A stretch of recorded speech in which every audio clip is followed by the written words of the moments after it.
Gênero é uma palavra que hoje em dia no Brasil tem sido usada em 3 sentidos diferentes.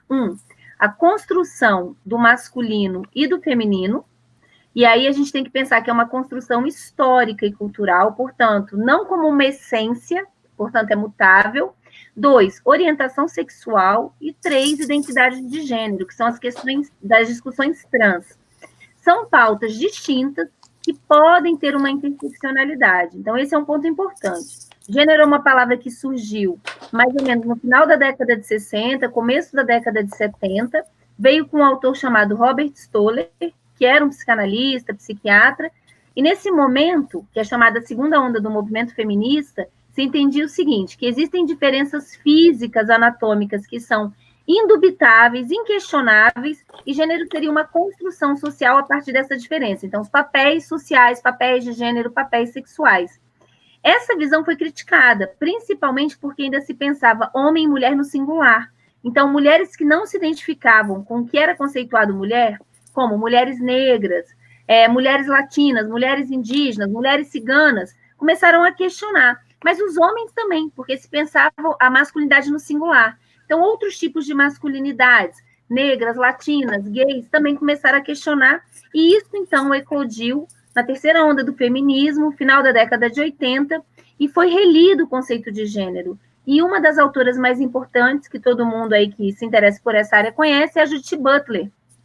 E a Butler, ela faz 2 observações importantes. A primeira é que a própria construção da diferença sexual é uma construção de gênero. Isso quer dizer, de uma maneira muito simples, porque a gente tem muita coisa para conversar nessa live, que ela quer dizer o seguinte, que a partir de um determinado momento histórico, certas características físicas foram eleitas para justificar desigualdades sociais, ou seja, pelo fato de você nascer com certas características, você é colocado num lugar de desprestígio, de não acesso, vamos colocar assim, a recursos simbólicos, materiais e de prestígio. Então, o sexismo anda de mãos dadas com racismo, tá? Tem mecanismos muito próximos, e não é à toa que o sexismo que a gente conhece hoje nasceu mais ou menos com as características que a gente conhece no momento também do racismo, que a gente chama contra a população negra, que foi com o avanço do capitalismo. E o outro ponto que a Judith Butler traz é que gênero deve ser entendido como performance. E aqui eu quero fazer um adendo muito importante, porque dentro da teoria queer, em geral, as pessoas elas enfatizam muito essa ideia da performance. E eu, como venho da clínica, eu não vim dos estudos de gênero, eu vim da clínica e me deparei com gênero e falei, não tem como falar de saúde mental sem falar de gênero. Então, acho que falar desses diferentes percursos é importante. Eu não vim do mundo das ideias e tentei aplicar, não. Eu vim do mundo da escuta clínica e falei, não, tem coisa aqui que a teoria não está dando conta, a gente precisa ampliar a nossa cabeça. E pensar a perspectiva de gênero, o gênero adoece. Por que eu estou dizendo isso? Porque ela diz, então, que gênero é uma repetição de performances, como no teatro, onde existe um script e você performa aquele script, né? O papel daquele ator. Atores diferentes vão performar de forma diferente o mesmo script dentro de um certo limite, porque ele não pode inventar muito. Então, gênero seria esse script que nos antecede e que diz como você deve performar como homem e mulher. Quando você performa adequadamente, você é reforçado. Quando você performa de uma forma inadequada, você é punido em várias esferas, que vai desde a punição social à punição das grandes instituições, como, por exemplo, o próprio judiciário. E o adendo que eu quero dizer é que gênero não é só performance, gênero é configuração de certas emocionalidades. Quer dizer que em sociedades sexistas, onde tornar-se homem e tornar-se mulher é muito distinto, implica caminhos de subjetivação muito diferenciados, também é interpelado na gente, como homem, como mulher, sensações, emoções muito distintas. É interpelado algumas e banido outras, tá? Como, por exemplo, o homem não chorar, né? O homem expressa, provavelmente, sofrimento, a tristeza, mesmo a depressão em outros comportamentos, principalmente através da agressividade. Então, a gente precisa tematizar isso, porque isso vai afetar um monte de fenômeno. E dentro da saúde mental, a expressão, por exemplo, do sofrimento. Então, gênero é algo fundamental para a gente entender muitas coisas aqui no Brasil, que vai desde a saúde mental ao processo de eleição do atual presidente.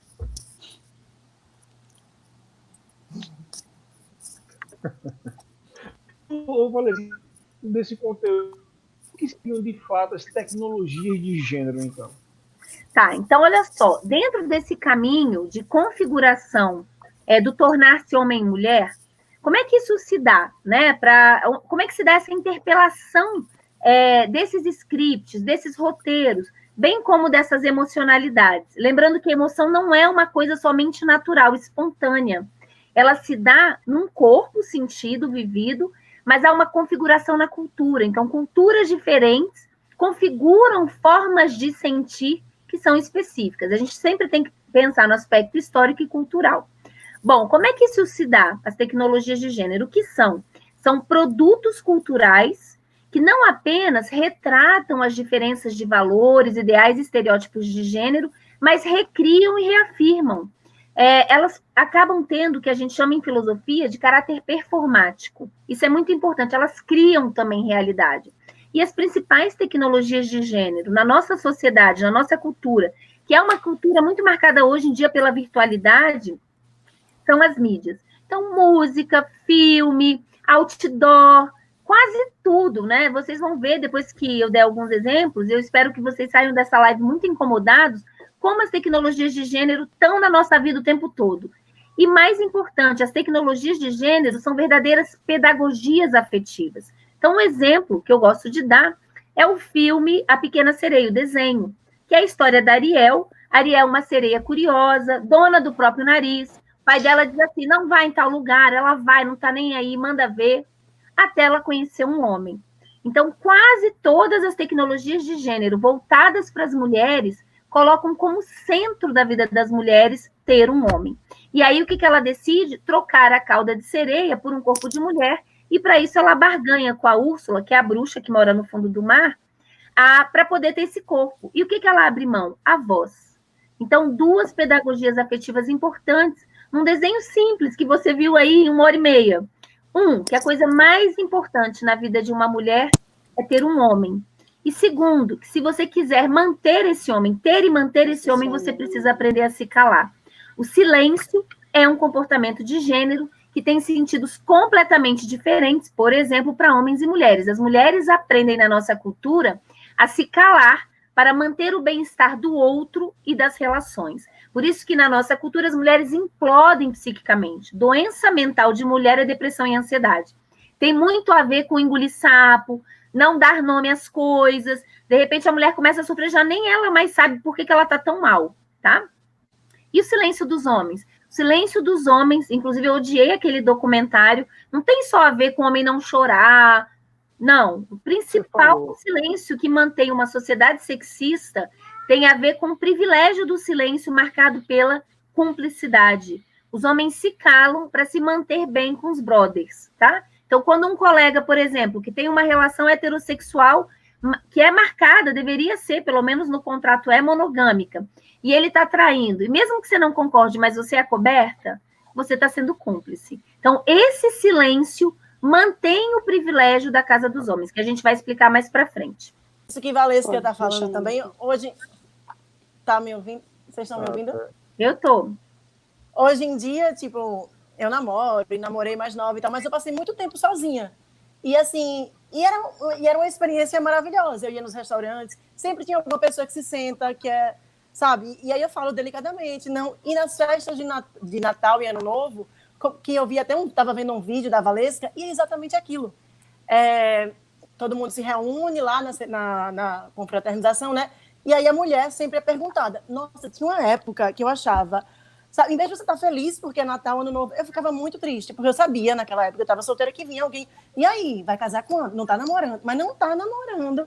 E eu assim, não, eu não quero, eu não estou afim, mas isso virava, sabe, depois se aquietaram para lá, mas era sempre essa história, e é como a Valesca falou, é voltado para a mulher, Sim, porque isso é visto, aí a gente vai falar dos dispositivos. Mas, assim, é porque uma mulher solteira na nossa cultura, ela nunca é vista como tendo protagonismo, onde ela escolheu ser avulsa, porque tem vários privilégios em ser avulsa. Tem muitas coisas boas, né? Inclusive, viajar sozinha é ótimo. Eu já viajei para África, Ásia. Eu viajo muito sozinha. No Brasil, isso é muito incomum. As pessoas te olham Coitada, parece que você está sofrendo. Você vai no restaurante e fala, nossa, você quer companhia? Não, minha companhia me basta, tá bem, entendeu?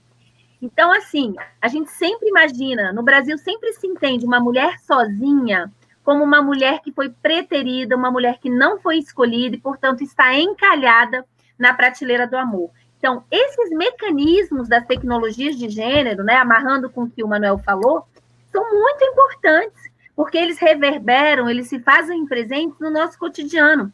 Nós, mulheres, fazemos umas com as outras. Então, para quem está aí nos ouvindo, por que quando a gente se encontra, a gente fica algum tempo sem ver as nossas amigas, a primeira coisa que a gente pergunta, quando ela não é casada, é: e aí, tá namorando? Tá pegando alguém? Parece que a coisa, o que a gente está informando uma para outra? Que a coisa mais importante na vida de uma mulher é ter um homem. A gente não pergunta das viagens, a gente não pergunta como ela tem se divertido, os shows que ela tem assistido, o que ela tem feito na vida.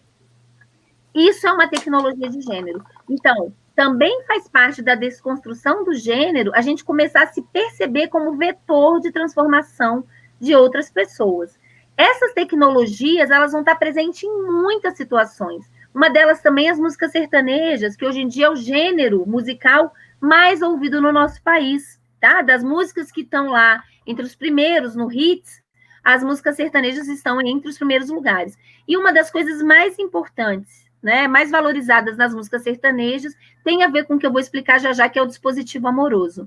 É muito importante, porque você está lá cantando, você nem se dá conta da tecnologia de gênero e que pedagogia afetiva está tendo impacto nas suas emoções.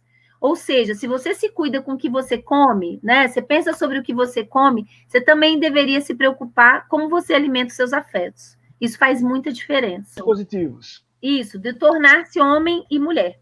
Na nossa cultura, e a gente precisa pensar, exatamente porque é uma cultura sexista, que ainda faz muita diferença. Então, veja, eu vejo muitas pessoas falando, quero uma sociedade não binária. Gente, como ideal, tá ótimo. Eu quero uma sociedade onde as pessoas sejam reconhecidas por serem pessoas.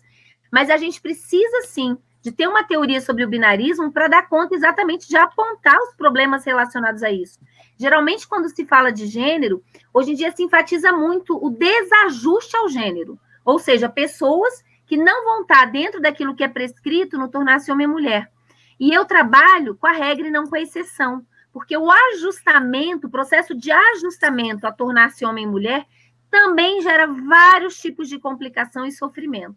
E é isso que eu vou tematizar agora através dos dispositivos. Tornar-se mulher na nossa cultura ocorre dentro do dispositivo amoroso e materno, e os homens dentro do dispositivo da eficácia. Fala, Manuel. O que seria, de fato, então, esse binarismo estratégico?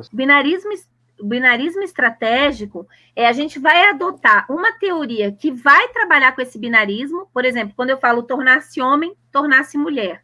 Mas eu não acredito que isso é uma essência. Isso não é uma coisa natural. Mas existem caminhos dentro da cultura que vão privilegiar a formação desse binarismo. Isso é fruto de uma história e pode ser transformado. Então, eu não dou conta de nomear o problema do binarismo que existe na nossa cultura, que ainda é profundamente binária. É muito diferente, para quem está nos ouvindo, você nascer com um pinto ou nascer com uma vagina.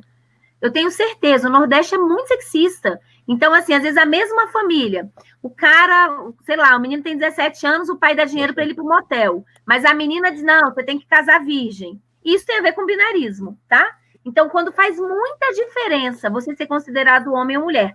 Em sociedades, por exemplo, Canadá, eu morei no Canadá, em sociedades onde a gente tem uma equidade de gênero maior, esse binarismo já não funciona dessa forma como a gente vai falar aqui. Então, não é uma essência, é que a gente vai assumir o binarismo dentro da teoria para dar conta de desconstruir o binarismo que existe na sociedade, tá? O que significa que as mulheres se subjetivam no dispositivo amoroso e materno. O amoroso primeiro. Quer dizer que as mulheres se subjetivam numa carência a ser. Elas se subjetivam na relação com elas mesmas, mediada pelo olhar de um homem que as deseje, que as escolha. Dito de uma forma bem sucinta, quer dizer que a nossa autoestima depende de ser desejada, se sentir escolhida por um homem, tá? E eu criei uma metáfora para deixar isso claro, que é a ideia de que a gente se subjetiva na prateleira do amor. Essa prateleira, ela é profundamente perversa, porque ela é mediada por um ideal estético que se construiu do começo do século passado para cá. Ou seja, esse ideal estético, ideal de beleza é algo também histórico, ele se transforma, tá? No século XIX, você nascer bonito ou não, de acordo com o que era considerado bonito, era um sinal de sorte. Mas, com o avanço do capitalismo no nosso país, esse é um ponto importante. Ser bonita deixou de ser apenas uma característica estética para ser um dever ético. O que se vende para as mulheres é que só não é bonita quem não se esforça. Tá com celulite, entra na faca, faz uma lipo, fecha a boca, sempre se pode melhorar. Os homens não são exigidos por isso. Esse ideal estético que rege a prateleira do amor, ele é branco, louro, magro e jovem. Isso é muito forte no Nordeste. Mulheres que são falsamente louras. Porque aí no Nordeste a gente teve muita cultura do plantation. Então, o racismo é muito entranhado. E a branquitude, ser loura, é um valor que ficou muito entranhado na cultura, tá? Vejam, esse é um ponto importante. Quem está no pior lugar da prateleira do amor no Brasil nesse momento? Mulheres negras, principalmente, elas estão no final da prateleira. Então, assim, quanto mais distante desse ideal, mais você é vista só sob a ótica da objetificação. Você, mulher, serve para trepar, mas não serve para ser assumida, para ser digna de afeto, para ele bancar uma relação e apresentar a família, para se casar com você. Mas lá atrás também estão as mulheres obesas, estão as mulheres velhas, porque a nossa sociedade é etarista, é gerontofóbica, tem horror à velhice. E também as mulheres com deficiência. Então, a gente tem que pensar nas interseccionalidades dessa prateleira. Vejam, no IBGE, as mulheres que ficam mais sozinhas durante a fase adulta e a velhice são as mulheres negras. E não é só por uma escolha, porque não tem problema você ser solteira por uma escolha. Agora, isso se dá muito mais por um preterimento afetivo. Por quê? Também se incita, né, se interpela nos homens brancos e negros uma espécie de repúdio mesmo, de preterimento afetivo pelas mulheres negras. E a gente precisa falar sobre essa questão. Isso também apareceu nas minhas pesquisas sobre as masculinidades. Um outro ponto importante dentro da prateleira é que se a gente se subjetiva na prateleira do amor, então nós mulheres nos subjetivamos umas em relação às outras pela rivalidade. Porque se eu quero ser escolhida, então ou eu quero brilhar mais ou apagar o brilho da colega. E quem lucra com a rivalidade entre as mulheres? Os homens. Esse é um ponto importante. A prateleira do amor deixa as mulheres profundamente vulneráveis, tá? Porque se eu preciso ser desejada, amada por um homem para eu me sentir bonita, legal e bem comigo mesma, é o desempoderamento total. E, ao mesmo tempo, empodera pra caramba os homens, porque eles são eleitos como avaliadores físico e moral das mulheres. Então, a gente aprende uma certa forma de amar que é profundamente vulnerabilizante. E o botão, vamos colocar assim, que nos deixa vulnerável é o ser escolhida. Essa é uma brincadeira que eu faço, mas é uma brincadeira muito séria. Em 20 anos de clínica, uma das coisas que mais me impressionou é isso, é como um perebado, e aí pode ser perebado físico, existencial, de caráter, o Bruno, né, o goleiro lá, feminicida, se transforma rapidinho num príncipe encantado. Como? A partir do momento que ele te deseja. Então, para as mulheres que estão aí, você olha aquele cara feio, chato, você acha assim, nossa, nem... E aí um dia ele pega e te manda flores, aí você, ele é até interessante. E muda a visão do cara, ele não deixou de ser perebado, é que o seu botão de vulnerabilidade foi apertado. E se você estiver se sentindo indo para um lugar ruim da prateleira, porque vai batendo aquele nervoso, tá todo mundo casando e eu não, tô ficando encalhada, e a sociedade te cobra em relação a isso, a chance de você casar com o encantamento que um homem sente por você, ou com o próprio casamento, é muito grande. Então, a gente precisa pensar como construir outras formas de vir a ser para as mulheres fora desse dispositivo. E um ponto importante é que as lésbicas não estão fora do dispositivo amoroso, tá? É um grande equívoco do campo de gênero, dos estudos de gênero, acreditar que subverter a orientação sexual subverte os dispositivos. Tanto é que no mundo lésbico, a brincadeira é que lésbica não namora, se casa. Só que são dois dispositivos amorosos. Então, assim, tem uma relação mais igualitária. A mulher dá, mas recebe. Já as relações heterossexuais em países sexistas como o nosso, onde funciona, né, o dispositivo amoroso, as relações heterossexuais são profundamente assimétricas. Então, a gente dá 100 e recebe 10. E as poucas entre nós que recebem um pouquinho mais, a gente acha que tirou sorte grande. Do tipo, o cara te deu um presente que você gostou, acertou o número da sua roupa. Ou seja, ele presta atenção em você. Se lembra de datas importantes. Parece ridículo, mas, assim, é um cotidiano das mulheres heterossexuais do nosso país. A gente é muito mal acostumada, vamos colocar assim, de verdade. A gente dá muito e recebe muito pouco, tá? Isso faz também com que as mulheres persistam em relações violentas e abusivas. Porque terminar uma relação com uma mulher é fracassar como mulher. Isso que você fala da permanência em relacionamentos abusivos por conta de algumas ações bem pequenas, né? E assim, aquilo que deveria ser natural. Então, assim, reconhecer o valor dessa mulher, enxergar o potencial dela, ser gentil com ela, isso não deveria ser algo a ser elogiado e, não, mas hoje ele me tratou diferente, hoje a gente conversou e ele falou que faria diferente e a partir de agora vai ser assim, pela ação pontual, né? Assim, foi olhar e reconhecer uma característica de comportamento, a questão estética, a questão da beleza estética. Então, assim, está muito presente na fala dessas mulheres, o quanto elas se submetem por conta de ações bem pontuais, bem pequenas e que deveria estar ali o tempo todo, porque ela é aquilo o tempo todo, né? Não é um olhar isolado que deveria existir. E é muito interessante quando você traz também as situações em que vai colocando a mulher, né, lá para o fundo da prateleira. Então, se falou na mulher que chegou aos 30 anos e ainda não está num relacionamento estável, não está namorando ou não casou, e aí começa a entrar num processo de adoecimento. Aqui é super comum, tá? Tem muita menina, muita mulher jovem com 30 anos fazendo acompanhamento psiquiátrico, uso de medicações, acompanhamento terapêutico, porque assim, poxa, por que eu não consigo ninguém? Essa semana eu estava conversando com uma amiga inteligentíssima, maravilhosa, e o que ela pontuou foi: amiga, olha para mim e me diz qual que é o meu problema.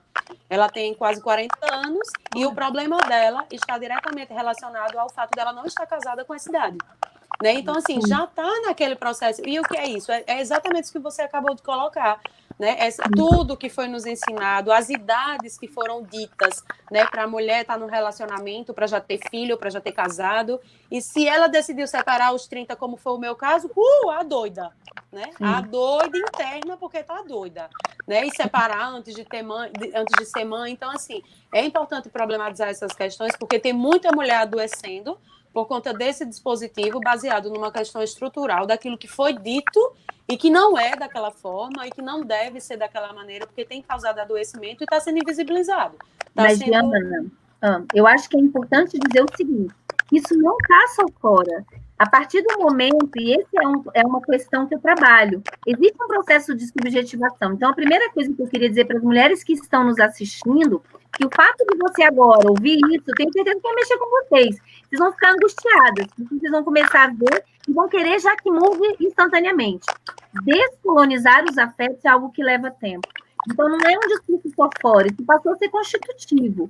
E tenham paciência, é um processo longo, possível e que vale a pena. Então, assim, eu vou comentar algumas coisas que você pontuou, tá bom, Diana? Tá. Por exemplo, você falou assim, que algumas mulheres dizem, hoje ele fez uma coisa diferente e tal. Uma das coisas que mais me impressiona nas mulheres é que as mulheres se relacionam não com o homem que elas têm, mas com o homem que elas acreditam que esse homem pode se tornar. Muitas mulheres, inclusive, se casam apostando no amor como se fosse uma aposta na bolsa. Então, a ideia de que, assim, não, ele vai mudar, ele vai ser diferente. Porque mudar, isso também está nas músicas sertanejas, tá? Porque mudar o homem chancela o seu valor, a sua mulheridade. Então, o cara era um bebum. Aí, agora ele deixou de ser bebum depois de 20 anos. Mas você tá afim de ficar 20 anos carregando um bebum? É uma pergunta. E pode ser que ele morra bebum. Então, o que eu quero chamar a atenção é o seguinte, que existem pedagogias que nos fazem afetivas, que nos ensinam a nos responsabilizar pela relação e pelo outro, isso tem a ver com dispositivo amoroso, e que a gente tem que tomar muito cuidado, tá? Porque provavelmente, se você casar com perebado, você vai morrer com perebado. O homem tem que querer se transformar muito, gente. E vocês vão gastar boa parte da vida de vocês à toa. Quando você colocou a questão dos medicamentos, a gente tem uma cultura que hipermedicaliza as mulheres, esse é um ponto muito importante. Quando a gente fala de dependência de drogas, a gente geralmente pensa no público masculino, que é álcool e drogas ilícitas, mas existe, por parte do próprio sistema, um privilégio, uma criação, vamos colocar assim, num caminho que cria dependentização das mulheres. Como? Através da prescrição dos ansiolíticos e antidepressivos. Em geral, qual é a intuição de se prescrever isso? Porque tem um mal-estar de gênero. Então, quando se toma o medicamento, se suprime o sintoma, e isso faz com que as mulheres se mantenham cumprindo os papéis de gênero que são importantes para o próprio sistema. E por que a dependência química do homem ilícita ou com álcool é vista como um problema? Porque ele deixa de cumprir um papel de gênero fundamental para o nosso sistema econômico, que é de ser provedor. Então, a gente precisa tematizar uma perspectiva de gênero que vai desde a clínica, do atendimento, a escuta pela perspectiva de gênero, e a intervenção usando gênero, que é o que eu falo do meu livro. Depois eu posso mostrar aqui, acho que vai ter um espaço para eu mostrar a capa, né? Mas também a gente tem que pensar as políticas públicas. Quando a gente tem um recorte de gênero, isso nos leva a repensar e a entender vários fenômenos.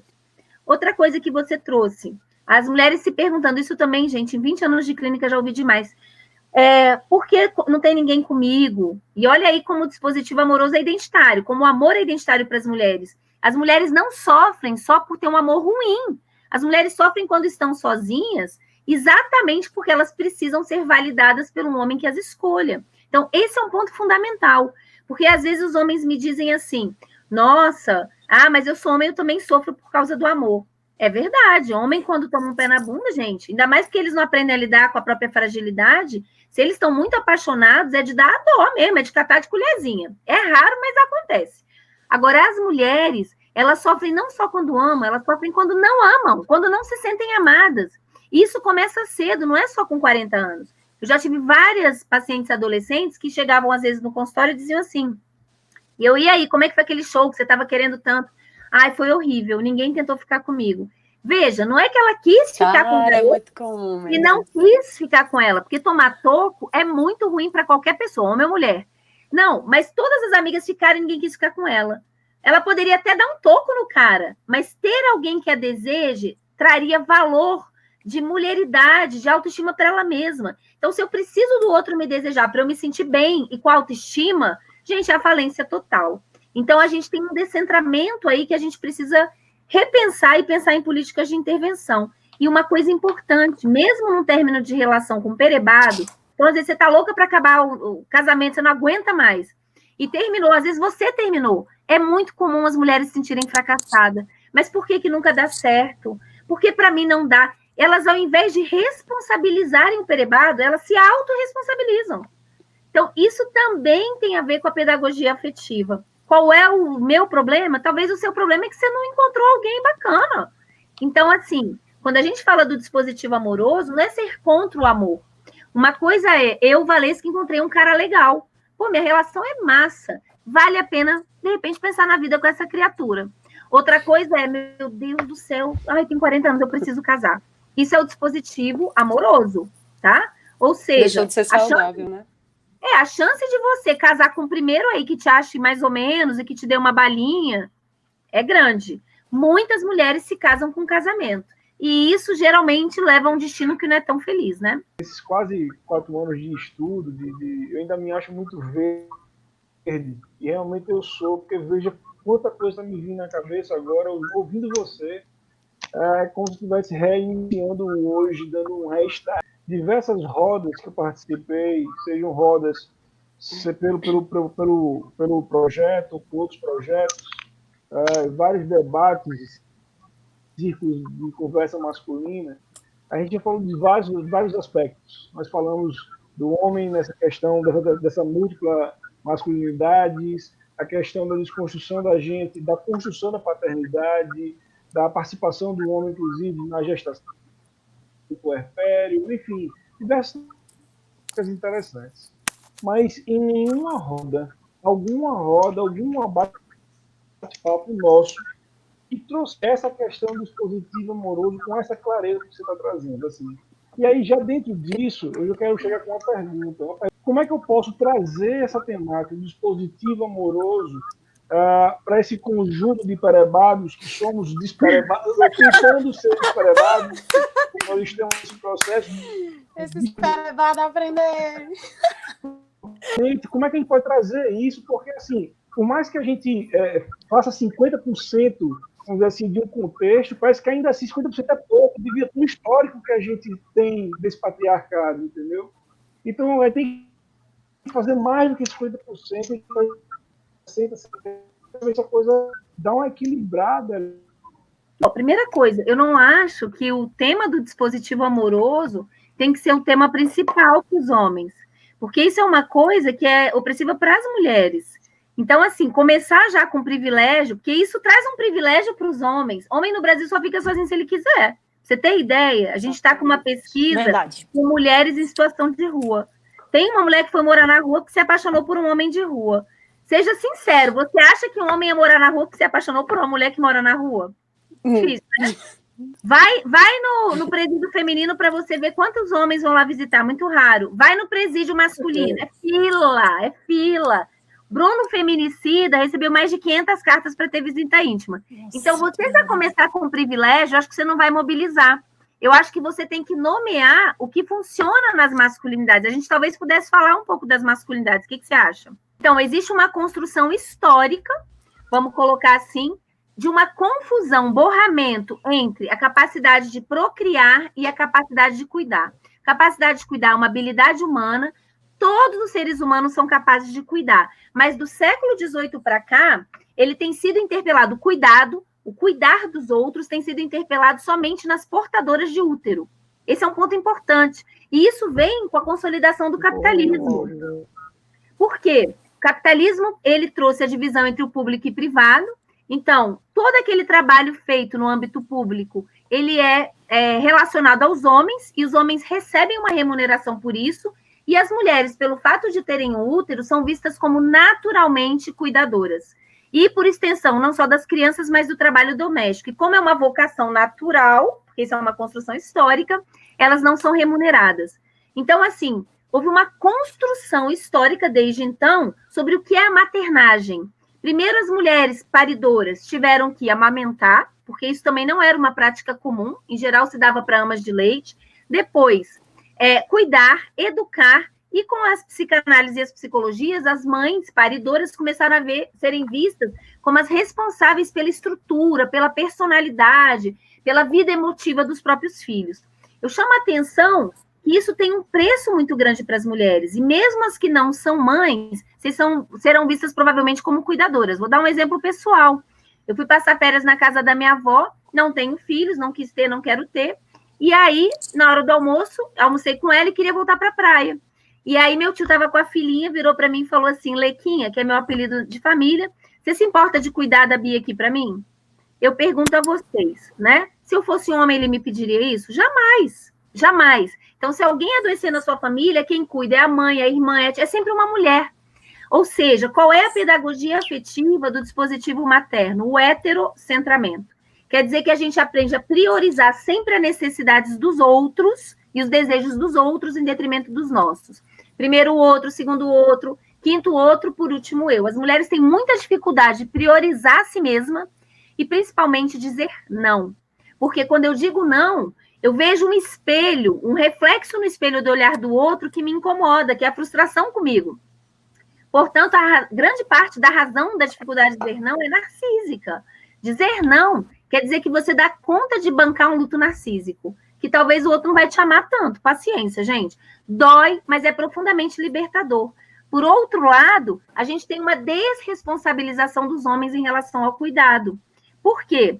A maternidade da nossa cultura é identitária para as mulheres, como a paternidade não é para os homens. Então, uma mulher, quando ela é mãe, ela não tem escolha. Se ela fizer muito, vai ser sempre insuficiente. A mãe, na nossa cultura, é lembrada quando ela deixa de fazer. E quando ela faz muito, ela não recebe nem um palminho. Já o pai, quando ele faz um pouquinho, é aquele pai que leva ali no parquinho. Exatamente, ele merece um post no Facebook, tá? Ele vai ser assim, que maravilha. E quando ele não faz, ele não é lembrado. Então, isso mostra como a sociedade interpela identitariamente, diferentemente, homens e mulheres. Pai negligente no nosso país é algo que é pleonasmo. E não é só os 5 milhões de pessoas que não têm o nome na certidão. É o pai abajur. E a gente está vendo isso muito no Covid. Aquele pai que não toma para si a responsabilidade da parentalidade e a divisão das tarefas. Isso tem pesado sobre as mulheres. Então, esse já seria um bom ponto para levar para o grupo de homens, como uma coisa que é séria. Inclusive, eu sou totalmente favorável eu sou contra a criminalização em geral, mas eu sou totalmente favorável a criar uma lei que criminalize o abandono paterno. Nem que seja assim um start para os homens caírem na real, sabe? Igual houve, por exemplo, a obrigação do pai pagar uma pensão. Né? Eu tenho 46 anos, vou fazer agora, daqui a 2 semanas, e vamos botar assim, quando eu tinha uns 20 anos, os pais não eram obrigados, pagava quem queria. Então, a gente tem feito avanços, mas a gente precisa andar muito mais. Então, esse é um tema importante. Para quem está nos assistindo e é pai, se você paga pensão, parabéns. Né? Faz menos que a sua obrigação. Mas se você sai para tomar cerveja com um colega e ele não paga e você não fala nada, você é cúmplice. Então, assim, o grande desafio para os homens é sair da broderagem. Por quê? Isso implica em abrir mão de privilégios e começar a tretar com os amigos. Acho que a gente pode entrar nas masculinidades, podemos? Devemos. Então, vamos lá. Então, olha só. Problema das masculinidades. Eu sempre gosto de começar falando das masculinidades assim. Brasil é o 5º país em feminicídio. A gente tem 180 estupros no Brasil por dia. A gente tem genocídio da população negra. O Brasil é um país profundamente violento. A gente está nos primeiros lugares dos piores rankings de violência. E por quê? A violência no Brasil é um problema de saúde pública. Quem é o principal vetor de violência na nossa sociedade? São os homens. Inclusive, muitos homens, quando eu falo, o Brasil é o 5º país em feminicídio, vem me dizer assim, mas os homens são muito mais assassinados que as mulheres. Pode sim. Inclusive, essa questão de... E é verdade. Só que a pergunta é, quem mata os homens? Os próprios homens. E quem mata as mulheres? Os homens. Então, a gente precisa falar das masculinidades, tá? Qual é a base da masculinidade na nossa cultura no Brasil? A masculinidade hegemônica, e ela é importante para todas as masculinidades, ela se constrói no imperativo e no negativo. Os homens aprendem que ser homem é não ser uma mulherzinha, e são interpelados a mostrar isso o tempo inteiro. Ou seja, como pilar central da masculinidade, a gente tem uma misoginia, que é uma palavra que as pessoas ficam, nossa, o que significa isso? Misoginia é o repúdio às mulheres e às qualidades tidas como femininas. Inclusive, o próprio Bolsonaro foi xingado de misógino e disse assim, nossa, só me falta essa. Eu fui olhar o que era essa palavra no dicionário e lá tinha repúdio às mulheres, logo eu, tipo, macho man. Isso é muito importante, porque a misoginia toma muitas feições diferentes. A mais clara é o discurso anti-mulheres. É o discurso, por exemplo, como a gente tem extrema-direita no Brasil, grupos neonazistas que defendem o estupro corretivo, que toda mulher merece ser estuprada, que a mulher já é perdida desde o dia que nasceu. A gente teve, por exemplo, esses grupos dentro da própria Universidade de Brasília, tá? Sim. Então, a gente não está livre disso. Ou feminicida, né, que não aceita um não. Mas a gente tem formas mais, em aspas, sutis, disfarçadas de manifestação da misoginia. E eu considero a principal delas, a principal forma de misoginia no nosso país é a objetificação sexual. O que é a objetificação sexual? Eu transformo o outro em coisa e pedaços de coisa. Em peito, em bunda, em buceta, em cu, tá? E os homens são interpelados a treinar este olhar, e aí vem a pedagogia afetiva, Manuel. Isso tem que ser tematizado e descolonizado desde criança. Então, quando o menininho está lá brincando com a amiguinha, com 2 anos, os pais já falam, e aí, sua namoradinha? Pega na mão, já deu um beijinho? Você está incentivando que a única relação possível entre um homem e uma mulher é a objetificação sexual. E por que isso também tem a ver com a masculinidade? Porque a masculinidade ela é pautada no domínio e no controle. A objetificação sexual tem uma hierarquia. Como eu expliquei, você transforma o outro em coisa. Os homens não aprendem outras relações possíveis com as mulheres baseadas em outro patamar que não seja objetificação sexual. E isso se dá desde a infância até a vida adulta. Então, eu fiz uma pesquisa sobre os grupos de WhatsApp ano passado, que é a casa dos homens, a gente não tem acesso, mas eu consegui 6 espiões na casa dos homens. Isso está publicado, não vai dar tempo da gente aprofundar, mas numa live. Está lá no meu canal do YouTube, assistam. e tem um pouco de estômago, porque é nojento. E eu fiquei recebendo todo esse material. E a principal característica desses grupos, das memes, dos posts, é a objetificação sexual. Então, esse é um ponto importante, porque isso rodeia o mundo dos homens. Vai se falar de queimada na Amazônia, esse é um exemplo que eu dou até no artigo que eu escrevi sobre esse tema que vai sair esse semestre que vem. Vinha a virilha da Cláudia Hanna, aquela atriz na década de 80, peluda. E aí depois vinha hoje a virilha dela toda depilada. Aí até a Cláudia Hanna teve desmatamento. Então tudo vira piada pela objetificação sexual. O Dia da Consciência Negra, álbuns de mulheres negras, de cus, peitos, bucetas negras. E existe um colorismo dentro da buceta, então a mais valorizada vai ser a buceta rosa. Detalhe, quanto mais existe a objetificação sexual, mais desumanizada é aquela mulher.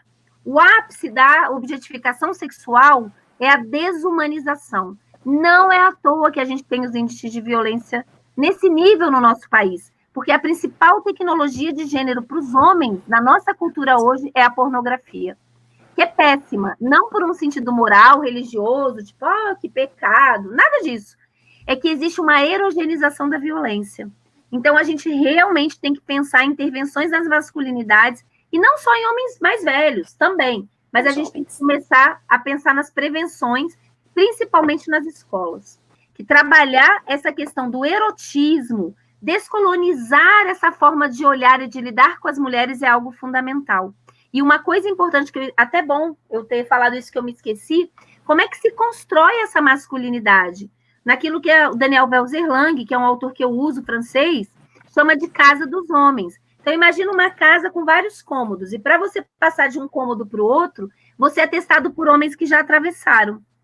Então, só que a masculinidade não existe uma prova final, você sempre tem que dar a prova. Basta sentar em bar perto de mesas que só tem homem. É uma contação de vantagem, quem comeu, quem comprou o carro mais caro. Enfim, isso tem a ver com a masculinidade.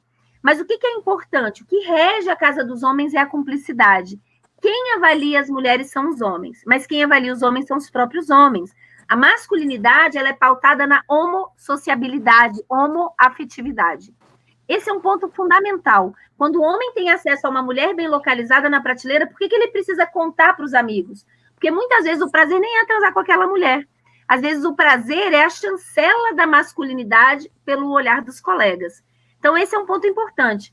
E essa casa dos homens, como eu falei, é pautada na cumplicidade. E essa cumplicidade é o silêncio. Então, se acontecer um estupro, por exemplo, num show, e você viu o homem que está aí, você diz, eu não estuprei. Mas se você chamou alguém, você fez alguma coisa para parar, você denunciou, não, você é cúmplice. Se você recebe, por exemplo, muito comum nos grupos de WhatsApp masculinos, um vídeo de 2 caras transando com 2 meninas, jovens e bêbadas, bêbada não pode dar consentimento. Ou seja, esse vídeo provavelmente foi roubado. E aí você não faz nada, mas você não passou, é verdade. Mas você tretou no grupo? Você falou que isso não é legal? Não, você é cúmplice. Precisamos de vocês, homens, para desconstruir o sexismo, porque a gente não tem acesso à casa dos homens. E esse é um ponto importante. O lugar de vocês não é no palanque, não é no holofote, porque o homem adora holofote, eu sei disso. O holofote é o lugar das mulheres, tá? Que a gente tem mulheres brilhantes que podem falar, podem lutar das mais diversas interseccionalidades. O fronte de guerra de vocês é na casa dos homens. E vai ter um preço caro, igual o Manuel falou. Você vai ser tido como chato, tem gente que vai tirar você do grupo, não vai mais te chamar para aquela cerveja no sábado, mas esse é um preço a ser pago. Realmente, conseguir construir uma sociedade democrática com a ajuda de vocês. E eu considero que são 2 focos principais que a gente precisa trabalhar, que é ser antirracista e antissexista. Essa questão da misoginia, inclusive, Valesca, a gente também vê também dentro do universo gay, né? Isso, a gente vê ela bem latente também no universo gay, assim. É incrível como isso está entranhado na gente de uma forma perigosa, né? Sim, Manuel, foi ótima observação. Eu tinha até anotado aqui agora, para não esquecer de falar. Porque, como eu expliquei, existe um equívoco nos estudos de gênero onde se acredita que subverter orientação sexual é subverter os dispositivos de gênero. Então, a casa dos homens, tanto na masculinidade tanto na masculinidade subalterna quanto na masculinidade hegemônica, ela vai ter algumas características comuns, e a misoginia é a principal delas. Então, assim, é muito comum no mundo gay que se faça brincadeiras assim: a bicha, quando nasce burra, nasce mulher. Ou, ainda bem que eu nasci de cesárea, né? Porque eu não tive que passar a boca lá, que nojo. Isso é misoginia. O mundo gay, a gente fez pesquisa no mundo gay sobre xingamentos, é profundamente misógino. Em geral, os homens gays que são afeminados sofrem muito mais bullying durante a vida, na escola e dentro do próprio grupo gay. As POCs, as bichinhas. Inclusive, tem saunas e clubes gays que não aceitam homens gays afeminados. Então, a gente precisa falar sobre isso, porque muitas vezes, inclusive, a homofobia, e isso está num TEDx que eu gravei, quem tiver interesse depois é só procurar, só colocar no Google, por que xingamos homens e mulheres de formas diferentes, lá eu explico melhor isso, mas a homofobia tem no centro dela uma misoginia, porque um homem gay, e aí é um preconceito, é entendido no imaginário popular como uma mulherzinha, como um passivo, o que é um preconceito. A gente sabe disso que no mundo gay não é simplista dessa forma, tá? Então, a misoginia tem consequências em muitas esferas. E é isso, os homens gays também precisam descolonizar a misoginia. O dispositivo da eficácia, ele se baseia em 2 pilares, que é a virilidade laborativa e a virilidade sexual. Dito de uma forma sucinta, ser um verdadeiro homem no Brasil é ser um trabalhador provedor e um fodedor ativo. Então, os homens são interpelados identitariamente. O trabalho para os homens é identitário, da mesma maneira que a vida sexual. É uma grande preocupação dos homens, em geral, com cu e com pinto. Se ele já sentiu algum dia algum prazer no cu, será que eu sou um verdadeiro homem? Sempre fica um fantasma. E se ele, por exemplo, não teve ereção numa relação? Mesma coisa. Isso faz com que o Brasil seja o segundo maior consumidor de Cialis no mundo, né? O Cialis é tipo um Viagra aí, para quem não sabe. E a gente tem que pensar as interseccionalidades também aí no campo das masculinidades. No livro, deixa eu mostrar a capa, né, para quem tiver interesse. No livro, ó, Saúde Mental, Gênero e Dispositivos, que é esse livro que eu lancei em 2018, fruto, na época, eu tinha 13 anos de pesquisa, 20 anos de clínica. Está escrito numa linguagem acessível, eu até mantive o perebado, o editor não queria, eu falei, vai deixar do jeito que eu escrevi, porque me deu trabalho, transformar conhecimento científico em algo que possa ser facilmente partilhável, mas lá eu explico a configuração histórica e como funciona, tá? É fácil de encontrar, o ideal é que se compre, eu acho que na própria editora, porque eu fiquei sabendo que a Amazon estava com problema, enfim. Super interessante quando você fala da capa do livro, da história da capa do livro. Eu vi também. Boa. Então, deixa eu mostrar, ó, para quem está nos assistindo, acho que dá para ver, né? Então, aí a gente tem uma paisagem, tem um caminho, peraí que está dando reflexo, tem 2 árvores. Então, eu escolhi essa capa, na verdade, é um quadro que pertenceu aos meus avós maternos. E minha avó é uma figura, tá, gente? Inclusive, fez agora 98 anos em junho, figuraça. E meus avós tiveram uma família muito grande, 9 filhos, inclusive a minha mãe, incluindo aí a minha mãe. E aí meu avô era um homem patriarcal, como todos os homens daquela época. Então, assim, imagina, antigamente dançar música lenta era ressentido como uma coisa indecente. E aí, numa das viagens do meu avô viajava muito a trabalho, os meus tios pediram, vamos fazer uma festa e tal, aqui em Brasília, começo de Brasília. E foi um festão. Minha avó falou assim, olha, tudo bem, vocês podem fazer a festa desde que Zanello, meu avô, não imagine o que aconteceu aqui. Então, no outro dia, vocês vão arrumar a casa. E todo mundo, não, beleza. Aquela coisa que só mãe faz, sabe? Botando panos quentes, dando jeitinho. E aí, assim, foi feito. Esse quadro foi retirado e colocado num canto. Só que nesse canto tinha um prego. E aí, esse quadro foi perfurado. Esse quadro meu avô trouxe, então, de uma viagem, né? Que ele amava esse quadro. E aí, no outro dia, quando minha avó foi arrumar a casa com os meus tios, ela percebeu que o quadro estava perfurado. E minha avó, uma gênia do cotidiano, como quase todas as mulheres que eu conheço, a gente foi obrigada a desenvolver um saber ligado ao cotidiano para sobreviver numa sociedade patriarcal. Aquela coisa, amiga, não briga com ele, não. Finge que está fazendo o que ele quer, mas aí você faz o que quer. O tempo inteiro a gente está driblando e botando pano quente nas relações e tal. E isso é trabalho, tá, gente? Emocional e bem pesado. E aí minha avó não teve dúvidas e botou um esparadrapo atrás. Só que ficou um buraco branco. E minha avó ainda por cima pinta muito bem. Então ela desenhou, gente, essa araucária aqui, que não tem nada a ver com a paisagem, nada a ver com a vegetação local. E meu avô passou o resto da vida, ele se sentava na mesa de jantar e ele falava assim: Maria, que coisa estranha, mulher. Esse quadro só tinha uma árvore. E minha avó falava: você tá ficando doido, meu filho? Você tá ficando doido, Zanello? Claro que sempre foram 2 árvores, meu filho. Claro. E meu avô morreu sem saber a verdade. E essa é uma história, minha avó tem várias histórias assim, gente, é uma figura. E essa é uma história que faz todo mundo rir na minha família, inclusive eu. Mas eu, como estudiosa de gênero e feminista, eu não posso deixar de me perguntar que lugar é esse que nós, mulheres, nos subjetivamos como responsáveis pelo bem-estar do outro.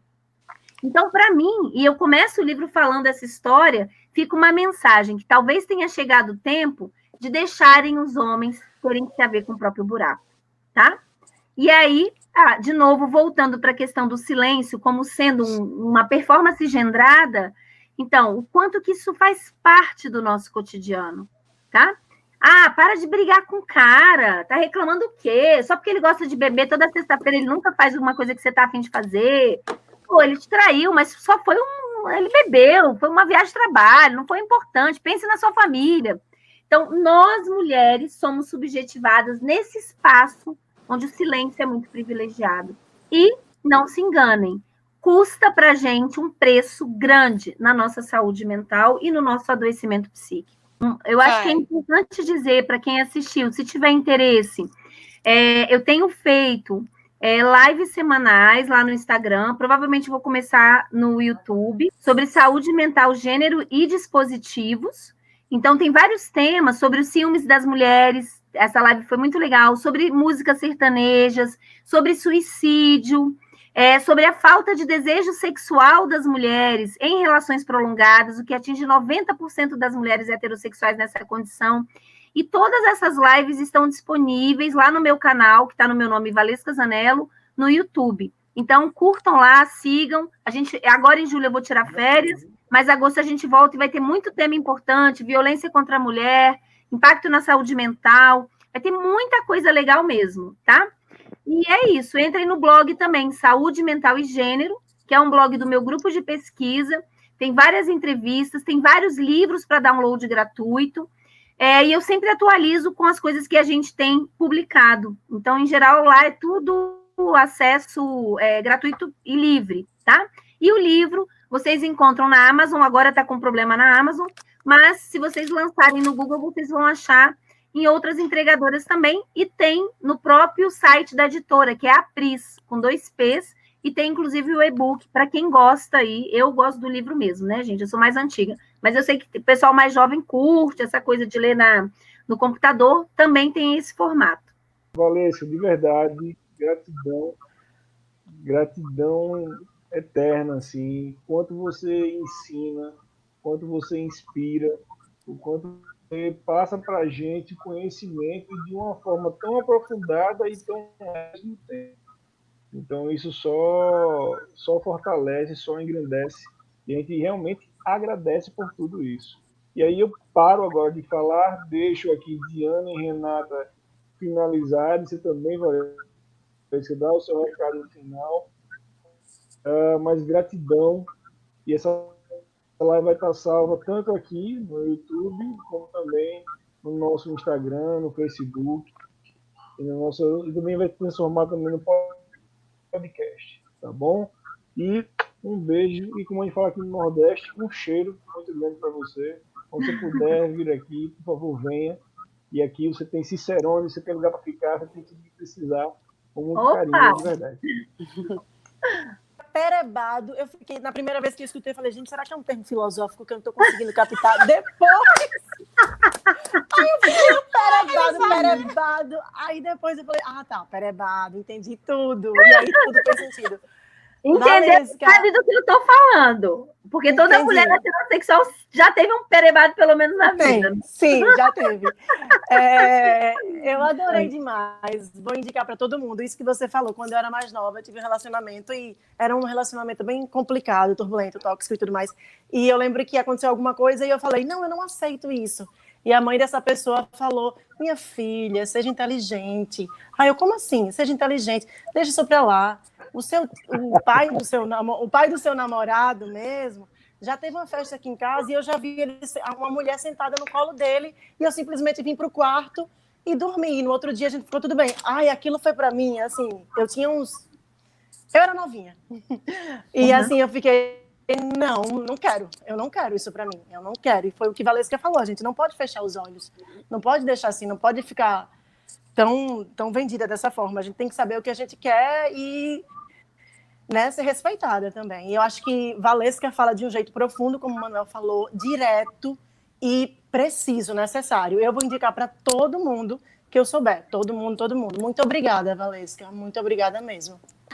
Quero só agradecer, assim, né? Quando a gente começou, né, eu posicionei aqui o quanto eu sou fã da Valesca. O conhecimento, eles estão diretamente ligados a tudo isso que a gente posicionou aqui, que algumas pessoas podem aí estar se questionando sobre entendimento, sobre alguns nomes, enfim, algumas situações, mas vai no livro, busca realmente essa orientação, vai no blog, tenta realmente estar se nutrindo desses conteúdos, porque é justamente esse entendimento que vai ajudar mulheres, aí eu vou dar uma de Valesca agora, a produzir mecanismos de defesa e proteção. E esse startar de, não, peraí, eu estou estudando, eu estou fazendo uma escuta clínica, mas eu estou percebendo que esse adoecimento tem uma relação direta com esses relacionamentos, com o gênero. Então, assim, não são processos excludentes. Eu não consigo trabalhar o empoderamento de uma mulher, por exemplo, sem ajudá-la, né, a fazer o entendimento do relacionamento que ela vive e do processo de violência que ela pode estar inserido no trabalho, em casa, no relacionamento amoroso, enfim. E aí tudo isso precisa ficar muito claro. Várias das minhas pacientes, várias das minhas amigas acompanharam, porque eu precisava que elas ouvissem aquilo que meu Deus do céu, eu não falo 10% do que Valesca fala, eu tenho certeza que hoje elas tiveram acesso a uma discussão bem mais aprofundada, até porque vieram para fazer essa escuta, e eu sou super grata à disponibilidade da Valesca, grata à entrega do conteúdo, grata a quem nos assistiu, porque realmente foi uma oportunidade assim única para a gente estar fazendo um entendimento um pouco mais claro do que é de fato, né, assim, entender a importância da gente estar discutindo essas relações de gênero e saúde mental, porque caminham aqui, lado a lado, e a gente precisa se apropriar cada vez mais de tudo isso para poder desconstruir o discurso que a gente tem que nos adoece, né? É um discurso que nos leva à reprodução de padrões de comportamento que gera adoecimento, né? E essa mudança vai trazer mais segurança, qualidade na saúde mental, consequentemente mais qualidade de vida, enfim. O ideal de vida é que nós sejamos mulheres cada vez mais independentes, principalmente do ponto de vista emocional, né? Porque a gente sabe que tem muita mulher que está bem sucedida no trabalho, mas emocionalmente falando está destruída e continua se submetendo a relacionamentos completamente abusivos devido a tudo isso que foi posicionado aqui pela Valesca. Então, assim, só agradecer, de verdade. Então, eu também quero agradecer o convite, o carinho, Manuel, um querido, ter conhecido Diana e Renata aqui. Espero que a gente se encontre mesmo depois que passar essa pandemia. Sim. E eu fico muito feliz com esses feedbacks, porque é difícil ser pesquisadora no Brasil, né? E para mim, assim, não faz sentido pesquisar na área de psicologia sem levar uma intervenção social. Então, um dos objetivos de escrever o livro numa linguagem fácil é que eu acho que sim, ter acesso a conhecimento é transformação, é empoderamento. E aí, uma coisa importante, Diana trouxe uma reflexão que eu sempre repito nas minhas falas. Consciência de gênero não é um ponto de partida, é um ponto de chegada. E a gente tem que pensar nas intervenções que proporcionem isso, porque o gênero leva a uma politização do sofrimento, né? Que não é necessariamente um ativismo, é perceber que tem algo que nos atravessa, que é estrutural, e que nos faz adoecer. Então, o quanto que as relações são assimétricas, o quanto a gente aprende uma forma de amar que nos leva, muitas vezes, a um destino muito triste, tá? Acho isso um ponto bem importante. E um outro ponto que eu quero também comentar que a Diana falou, é que empoderar externamente não te leva necessariamente a um empoderamento interno e a uma descolonização afetiva. Vamos começar a pensar essas questões, né? E é isso, foi um prazer, adorei estar aqui, e vocês três muito queridos, tá bom? Muito acolhedores, gostei demais. Essa parceria continua, tá bom? Ai, ótimo, com certeza. Um beijo para vocês, gente. Um beijo, obrigada. Beijo, obrigada. Nada, foi um prazer, um beijão.